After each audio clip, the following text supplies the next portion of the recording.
여러분, 지금 당장 양말을 벗어보세요. 그리고 양말의 자국이 선명하다면 이 영상이 수백만 원의 병원비를 아껴주고 돈으로 환산할 수 없는 보이지 않는 건강을 지키는데 큰 도움이 될 것입니다.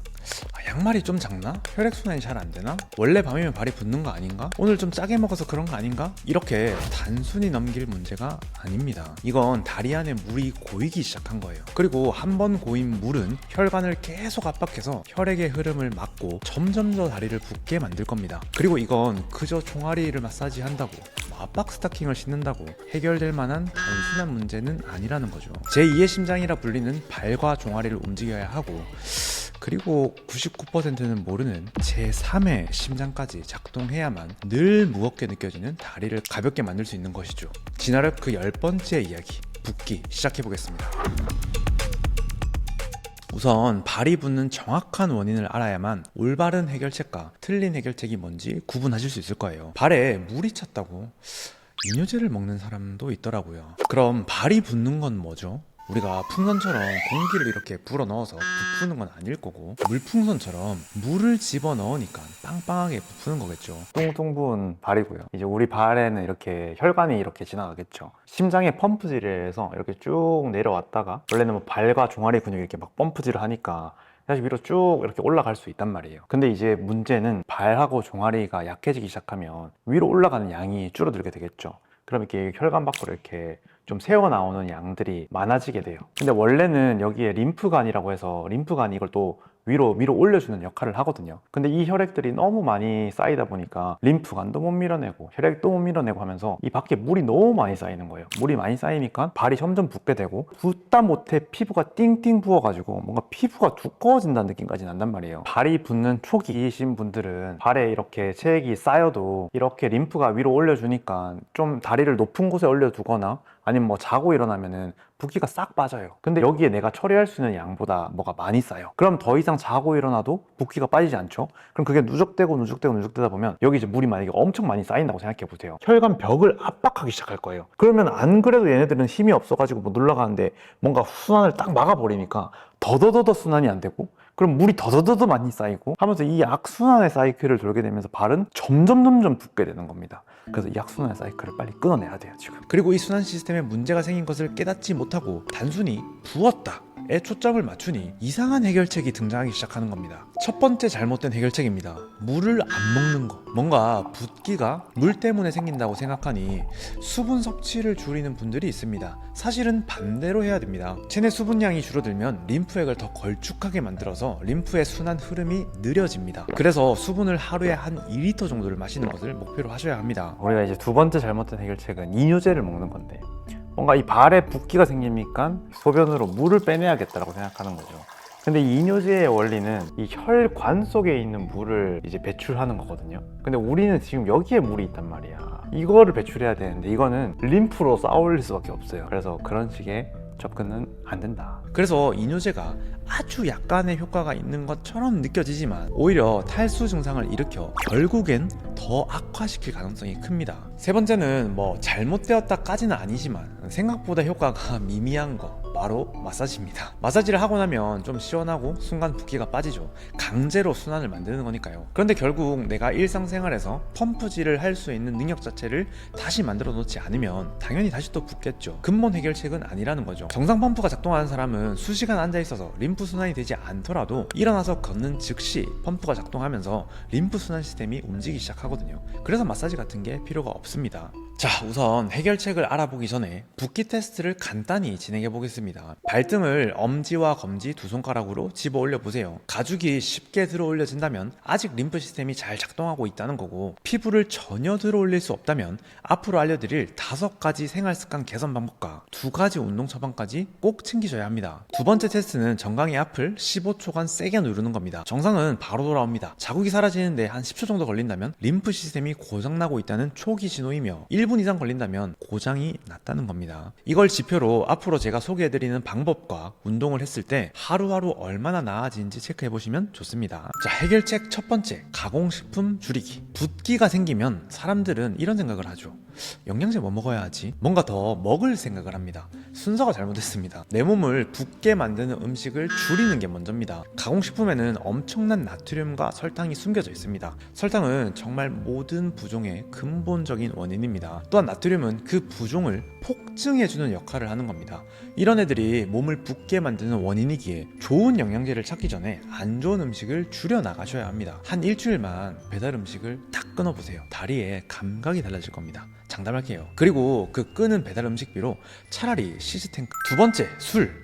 한 잔 정도는 괜찮지 않나? 라고 생각하시면 틀렸습니다. 술은 아무리 소량을 섭취해도 모세혈관을 확장시킵니다. 그럼 혈관 속 체액이 조직으로 새어나갑니다. 그러면 또 몸이 부어버리겠죠. 세 번째는 저녁 식사 후 눕기. 보통 현대인들은 저녁 식사량이 가장 많습니다. 그러곤 보통 누워있다가 잠에 들죠. 저녁에 가뜩이나 밥을 많이 먹어서 체액이 몸속에 많은데 거기에 더해 움직이지 않고 그러다가 잠에 들어버리면 다리가 부을 수밖에 없는 환경을 조성하는 거죠. 저녁을 소식을 하던가, 사실 그게 좀 어렵다면 저녁 먹기 전 또는 후에 가볍게 걸어주시면 됩니다. 자, 네 번째, 충분한 단백질 섭취하기. 이건 조금 구분을 해서 들어야 되는 이야기입니다. 젊은 헬장들에게 적용되는 이야기는 아니에요. 혈중 단백질, 그중 알부민 수치라는 게 낮으면 이게 부종을 일으키는 원인이 됩니다. 알부민은 혈관 속, 이 빨간 혈관 속에 안에 있는 물을 잡아주는 역할이에요. 그럼 당연히 얘가 부족해지면 혈관 속에 물을 못 잡아주니까 물이 더 밖으로 많이 새어나가겠죠. 그래서 이제 알부민을 위해서 단백질, 양질의 단백질 섭취가 필요한데 어느 정도 먹어야 됩니까? 라고 하면 뭐 보통 이제 인터넷에 나와 있는 가이드는 체중 1kg당 한 1g. 그래서 내가 만약에 한 60kg야.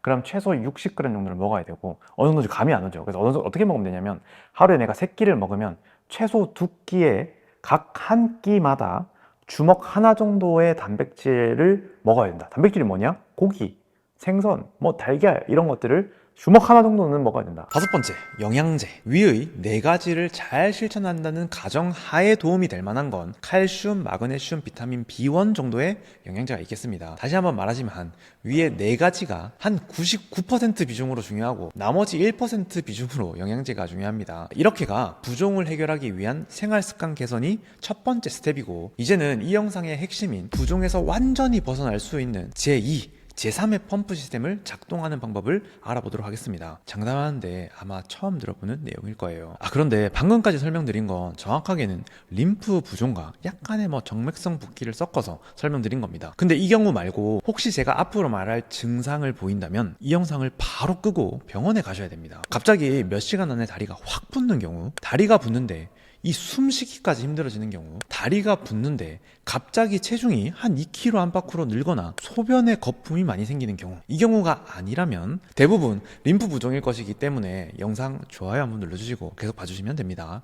자, 사실 제가 이 영상을 만드는 이유와 진짜 드리고 싶은 메시지는 지금부터입니다. 여기까지 남아주셔서 감사합니다. 여러분들이 저에게 주신 시간과 집중력에 대한 보답을 제가 지금부터 제대로 해드릴게요. 우리가 일반적으로 발과 종아리가 제2의 심장이라고 대다수는 알고 있고, 실제로 다리 붓기나 혈액순환을 좋게 하려면 종아리 운동을 해야 한다 이런 소리를 많이 들어봤을 거예요. 근데 사실 정확하게 말하면 여기엔 두 가지 문제가 숨어져 있습니다. 첫 번째는 대부분 종아리 운동을 제대로 이해하지 못하고 그저 발목만 들면 되는 줄 아는 게 문제고, 두 번째는 사실 제2의 심장과 더불어 제3의 펌프가 있다는 걸 아무도 모르더라고요. 그리고 이 제3의 펌프가 없으면 제2의 펌프가 작동하는 게 의미가 없습니다. 자, 사실 제3의 펌프는 다름 아닌 호흡입니다.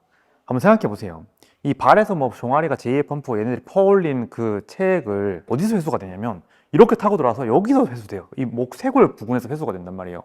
그럼 도대체 여기를 어떻게 통과할 건가? 호흡을 통해서 통과하는 거예요. 숨을 들이마시면 횡격막이 이렇게 내려가겠죠. 횡격막이 내려가면 이 뱃속의 압력이 증가해요. 뱃속의 압력이 증가하니까 상대적으로 가슴의 압력은 떨어지겠죠. 그렇게 떨어지면서 이게 기압차로 쭉 밀어 올리는 거야. 쭉 밀어 올려서 집어넣는 거기 때문에 내가 이 호흡을 깊게 하면 깊게 할수록 여기서 더 강한 압력을 만들어낼 수 있기 때문에 더 강한 펌프로 위까지 순환을 할 수 있는 겁니다.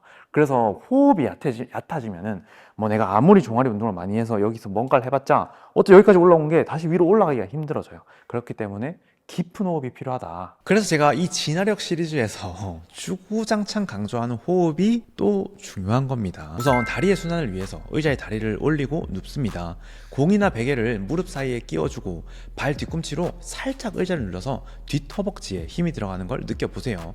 이때 엉덩이가 살짝 뜰랑말랑 하늘 정도면 됩니다. 그리고 손은 앞으로 나란히 입으로 풍선을 불듯이 길게 호흡을 내뱉어 보세요. 그리고 코로 호흡을 깊게 들이마셔서 배가 빵빵해지면서 뱃속의 압력이 증가한 것을 느껴봅니다. 충분히 느끼고 그리고 다시 입으로 호흡을 후 하고 내뱉습니다. 자기 전에 하루 딱 3분만 해보시면 갑자기 순환이 잘 된다는 것을 느낄 수 있을 거예요. 제3의 펌프가 작동하기 시작했으니까요. 그리고 이 제3의 펌프는 깊은 호흡을 연습하면 연습할수록 효율이 좋아지니 자주자주 해주시면 좋습니다. 자, 이번엔 제2의 펌프를 제대로 한번 작동시켜 보겠습니다. 지금 우리에게 필요한 건 큰 종아리 근육을 만드는 게 아닙니다. 그쵸? 순환 펌프를 키는 게 목적인 거죠. 그리고 그 펌프는 종아리에 깊은 근육까지의 수축이 필요한 겁니다. 그러기 위해서는 서서 까치발을 드는 게 아니라 앉아서 운동을 해야 됩니다.